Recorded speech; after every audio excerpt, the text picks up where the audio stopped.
how stressful and how awful it is being in the place where you have to stress about money. You can't make ends meet, and maybe you don't have enough to pay your bill. You struggle to buy your food, like your bare minimum, and it is very stressful. And because of it, it doesn't allow you to be at your best. Even if you want, even if you can do all the meditation in the world, you can do whatever you want.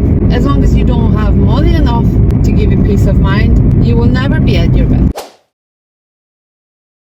Hi, I want to talk to you about money today. Why? Because there was a time when I had too much money at the end of the month. There was a time where I had to borrow money from friends and relatives to only make me ends meet. There was a time where what I was making, what I was producing was not enough to sustain myself, like the bare minimum. And I want to share with you how I moved from that point to now where I have enough to look after myself, I have enough to treat myself, I have enough to invest, I have enough to give away. Am I rich? No. Am I wealthy? Yes. Always, wealth is not money. But not that I'm super rich, but I live comfortably. And I remember how hard and stressful those days were. And I want to share with you the steps I took to get from point A to point B. If you don't know who I am, I'm Joanna Rotar, and I have no fancy title to attach to that name yet. I'm into jiu-jitsu, maybe you are too. I've recently started my own business, which is like the blind leading the blind. Anyway, I have a story for you. So, 7 years ago, I was fresh out of nursing school. I moved here with an ex-husband that none of us had a clue how to manage money. We only knew we wanted more money because that's what you want. We wanted more money, wanted a new life. Anyway, I moved over here. All of a sudden I went from earning about £300 a month to making almost 1,000, which it may not sound much now, but to me it was a huge jump, as you can imagine. So of course, given all of a sudden all this money, I had no clue how to organize it, how to look after it. So what I was doing when I was getting the money is when I was going to the shops and spend it all. I'd get a second job, make even more money, still nothing to show for it because I lacked the skills, I lacked the knowledge, and I had no clue what to do. I just wanted to spend it all because the reality is when you don't know what to do with money, you want to get rid of it. So went from one job to two jobs, made even more money, had nothing to show for it. Then, long story short, shit hit the fan.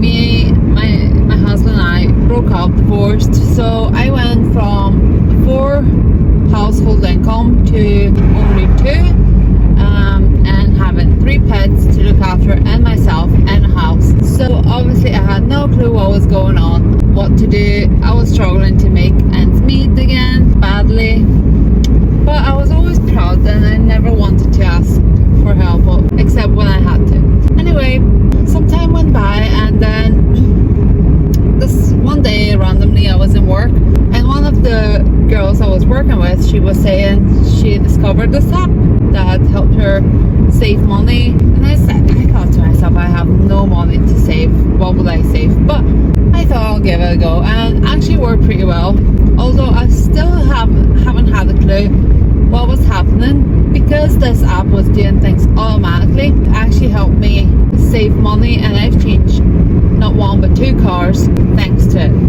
Then I thought, because I've seen the power of, that was like a boom, you know, like a mind-blown moment for me, and made me see for myself the power of saving money and actually having some skills with your money.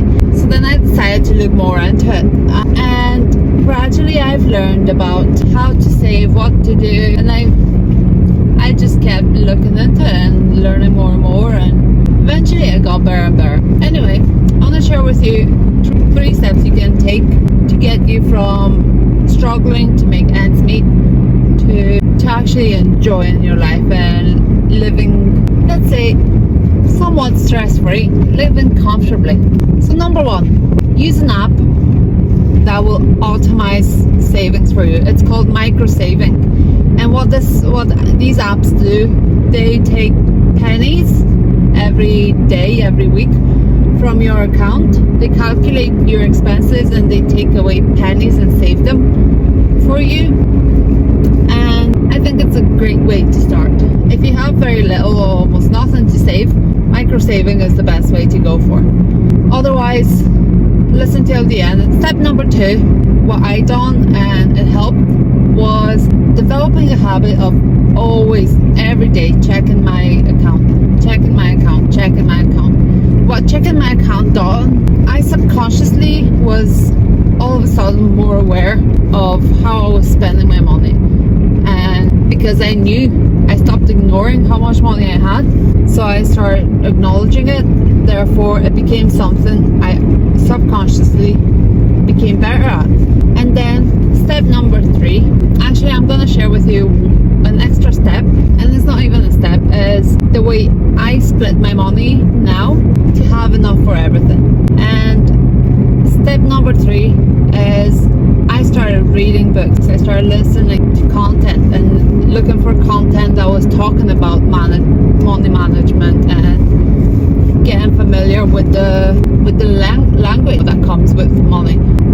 I looked into stocks. I'm not giving any financial advice here because I'm in no position to do so. But I tried for myself. I tried stocks. I tried investing. I tried crypto, everything. Because why not? I've spent money on worse things in my life, so I just wanted to try. I'm not saying for you to try it. That's entirely up to you. You're an adult, I assume, and you can take that decision for yourself. Yeah, so these are the 3 steps. Get yourself an app that does micro savings for you automatically. Check your balance every day. It doesn't matter whether it's a $5 in your account, whether it's 100, whether it's 500, 5,000. Keep checking every day to train your subconscious. And step number 3, get used to the language and learn about money. Whatever way you can, whatever way it works for you. Maybe it's YouTube videos, maybe it's social media shorts, maybe it's, I don't know, newsletters, maybe it's books, whatever way. Get used to it, learn about it. The bonus, the most efficient way that works for me, the day I get paid, I divide my paycheck into 6 pots. The way I do it is 50% goes towards bills, food, everything else that has to do with daily living. And then the rest of the 50% I divided to 10% into investment, which it's called my financial freedom pot. And if you have no clue about investments, you can just invest in S&P 500. Really, there's no timing the market because you can't time the market. That's all bullshit. I'm not giving financial advice, but I'm gonna say one thing. Even though it may look on, say, unrealized return minus, you still have the money there as long as you don't cash it out. Okay? So I know it's a tough one. It's an emotionally tough one, especially when you don't have money. Then another 10% goes to education money. That one, I use it for books, for seminars, for everything that can help me increase my skills and make me better as a human being. Then another 10% goes towards long-term savings, which is a fund for emergencies. So that's cash ready at hand. Okay, say if something bad happens, you always have that fund to dip into. Say your car breaks, or I don't know, something bad happens, you'll always have that fund there. And so that's 30%, 1, 2, 3. Then another 10%, it's my play account. What does my play account mean? With the money that I gather within a month, I take it and I go and treat myself. Whether it's I go and get my nails done, or I go to a spa, or I go away for a night, or I spend on something that makes me feel worth it, right? Makes me feel like I'm rewarding myself. And we have one more left, another 10%, which is the most important one probably, as a giveaway pot. And the universal rule says you have to give in order to receive. And it's very, very important to give 10% away. So I would use this fund for gifts, for charity, for treating my loved ones. We've all been conditioned to not have money. It's just the truth. But I'm here to say it's okay to have money, and that doesn't make you a bad person, doesn't make you greedy, doesn't make you anything else but more of what you're already. So if you're a good person, literally there's nothing to worry about. You're just going to become an even better person the more money you have. And also you may say, yeah, Joanna, that's fine for you because you now have the money to split into all these pots. I don't even have £1. I have to borrow myself to get my groceries. And what I'm saying to you is get a habit going, okay? Even if you don't have the money and you have to borrow £1 more and divide that pound. Build the muscle, build the habit into saving and into being in charge of your money. Take charge of your life, take charge of your economy, of your money. It's not about how much you make, it's about how much you keep. So hope this helped. I'm Joanna Rothar, and I'll see you in the next one.